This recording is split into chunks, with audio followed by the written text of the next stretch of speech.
Okay, I'd just like to start by saying how much I appreciate this technology and all the help, Signe, you've offered us. I especially appreciate that I only need to have one great hair day and get my photograph taken, and then I never have to worry about it again. So I'm really on to this technology. I had the honor of presenting at NEDIC's conference last May and hearing Neva Paran talk about embodied agency. I was really struck by the link that she made between sexual harassment and eating disorders. It suggested to me a powerful analogy relevant to the bigger environment in which we all live. Because in a very real sense, contemporary commercial media has been getting away with rampant sexual harassment for decades. I'm going to ask you to imagine for a minute that the major media conglomerates represent our boss. And our work environment is made up of the magazines, TV shows, movies, and video games they produce, the websites they control, and the advertising they disseminate. It's kind of like the pin-up calendar in the lunchroom, multiplied by a billion or two. As female employees, we're all working in an environment that is reinforcing some deeply retrograde images and attitudes. For example, we are reminded on a daily basis that, according to our employer, white, able-bodied, affluent, and heterosexual men are the most reliable source of information on just about everything. Despite this, they are communicationally impaired and emotionally challenged. When they're not deciding on the future of the planet, or driving their cars over the speed limit, bruising other men's egos, they're watching sports on TSN. The more desirable specimens sport a 5 o'clock shadow at about 10 a.m. and boast rippling muzzles all over their otherwise hairless bodies. Now, men need these muscles in order to beat the pulp out of each other and to dominate women. This is clearly not a good picture, and men have every right to be insulted by it. But the aggregate image of women in the media remains much worse. Because for starters, we rarely live past the age of 35. We die off early to avoid the utter degradation of gray hair, wrinkles, and cellulite, which we're constantly reminded await us all. Self-obsessed narcissists who are fixated on our appearance were driven to the brink of orgasm by designer perfume. We wear baby bumps as fashion statements and lose the extra pounds within weeks of giving birth. And our value rests on being flawlessly made up, uniformly beautiful, obsessively thin, surgically reconstructed, and scantily dressed objects of male sexual desire, which we attempt to incite at every possible opportunity, frequently undergoing rape and murder in the process. Okay, I've exaggerated quite a bit here to make a few points.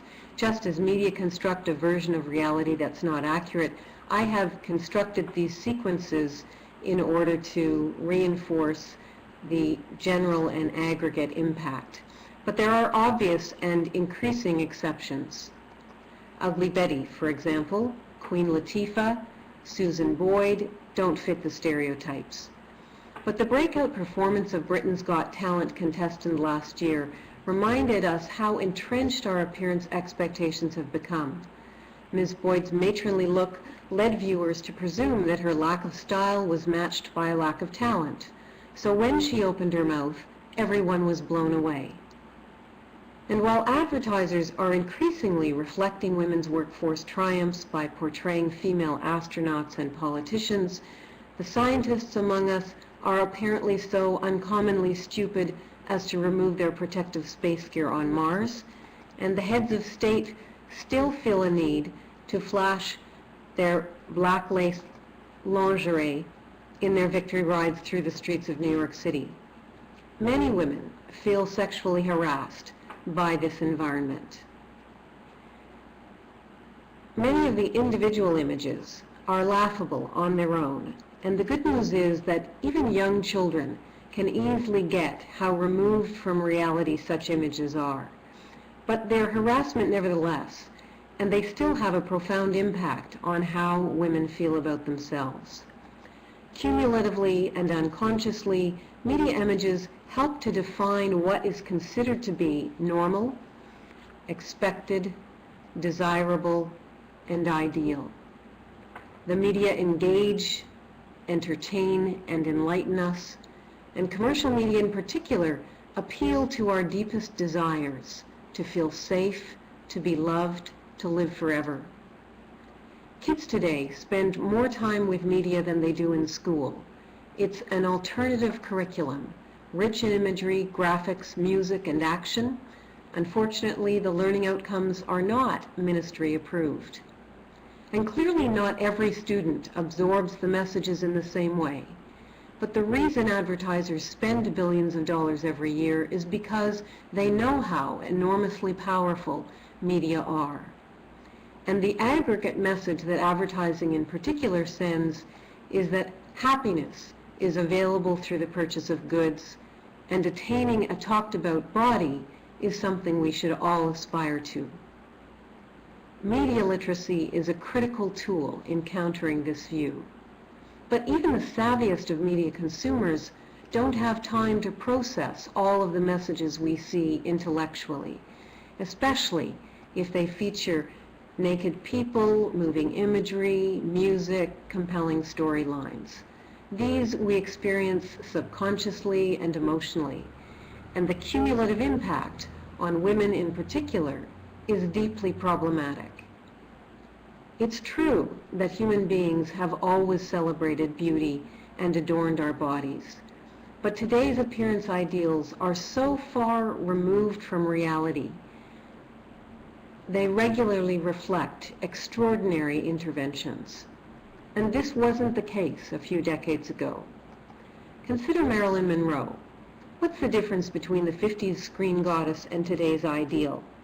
I think it's about 5 inches and 30 pounds.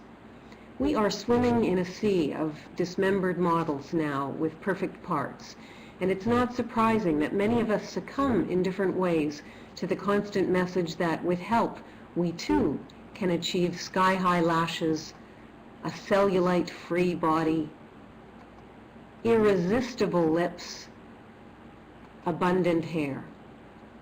In the process, we're talked into forgetting that the models on display aren't beautiful as a result of the products. This one, in fact, already had gorgeous hair, and that's how she got hired. Men used to be exempt from insecurity appeals, but over the last decade or so, advertisers have been reminded that they have egos too. This is not what women had in mind in seeking to correct the double standard. Because we still live in a culture that encourages us to make ourselves smaller. And it's difficult to run for office or manage a company when you're so emaciated that you can hardly stand up. Counting calories gets in the way of achieving other goals. Even Oprah, the most powerful woman in North America, has been hounded by the media for years about her weight. And if she can't resist the scrutiny, imagine how much more difficult it is for women and girls with much less power and control over their lives to withstand the pressure. The ideals are literally unattainable. Lingerie models are graphically enhanced into another dimension, and stars like Demi Moore have amazing bodies at 40 in part because they spend thousands on plastic surgery. In the past decade, the sources feeding our insecurity have exploded. Ad campaigns and fashion spreads, celebrity magazines are now supplemented by thousands of pornographic websites that take the sexual objectification of women to its destructive extreme. And we don't have to visit the sites to be affected. As long as the men in our lives are viewing the images and creating mainstream movies and ad campaigns, we'll feel the harassment one way or the other.